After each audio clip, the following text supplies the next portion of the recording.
তারপর হচ্ছে আমরা একটা, আপনারা জানেন সবাই যে সুপ্রিম কোর্টের পৃথক সচিবালয় প্রতিষ্ঠা, এটার যে একটা দাবিও সমাজে দীর্ঘদিন যাবত আছে। এই সংস্কারের কথা আমরা, এটা একটা জাতীয় ঐক্যমতের মতো পরিণত হয়েছে এই জিনিসগুলা। আজকের ঐক্যমত না, এটা গত আপনারা বলতে পারেন 20-25 বছর যাবত আমরা এই সমস্ত কথা বলে আসছি। এটার উদ্যোগ গ্রহণ করা হচ্ছে, একটু টাইম লাগছে খুঁটিনাটি দিক পরীক্ষা করার জন্য। আরেকটা আমাদের ইচ্ছা আছে মানে কি, কমিটমেন্ট আপনাদের কাছে।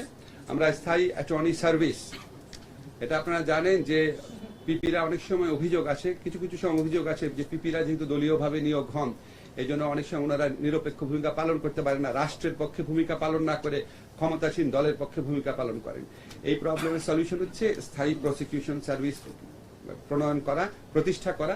সেই লক্ষ্যে আমরা আইন তৈরির কাজ শুরু করেছি, অনেক দূর এগিয়ে গেছে, সম্ভবত 1 মাসের মধ্যে এটা আমরা করতে পারবো। এছাড়া আমরা একটা অনেক গুরুত্বপূর্ণ কাজ করেছি, সেটা হচ্ছে আপনারা জানেন 36 ধরনের ডকুমেন্ট আইন মন্ত্রণালয় সত্যায়ন করে।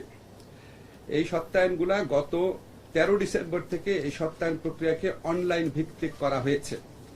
পরে ম্যানুয়াল পদ্ধতিতে অ্যাটেস্টেশন করার জন্য জনগণকে দীর্ঘ লাইনে দাঁড়াতে হয় না। আমি শুনেছি আমাদের আইন মন্ত্রণালয়ের সামনে দীর্ঘ লাইন থাকতো অ্যাটেস্টেশন করার জন্য, আপনারা সাংবাদিকরা যারা আছেন আপনারা দেখেছেন।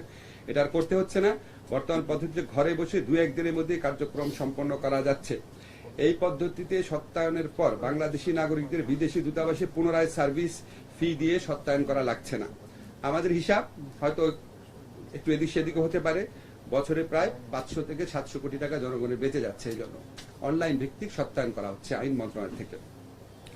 বিবাহ সম্পাদনে আরোপিত একটা কর ছিল, আইন মন্ত্রণালয় অযৌক্তিক কর আরোপকে বাতিল করেছে।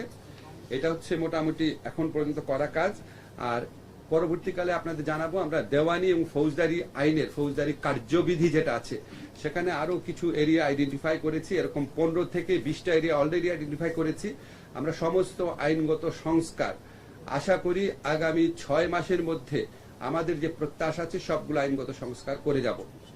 এখন আমরা যতগুলা সংস্কারই করব, আপনারা জানেন সরকারের পক্ষ থেকে বিচার বিভাগের সংস্কার কমিশন প্রতিষ্ঠা করা হয়েছে। আমরা এই সংস্কার কমিশনের কাছ থেকে উনাদের সম্মতি নিয়ে, উনাদের সাথে সাহায্য নিয়ে আমরা কাজগুলা করার চেষ্টা করছি, যাতে এটা কোঅর্ডিনেশন থাকে। এই হচ্ছে মোটামুটি আজকে আলোচনার বিষয়। আপনাদের যদি এই সমস্ত ব্যাপারে প্রশ্ন থাকে তাহলে প্রশ্ন করতে পারেন।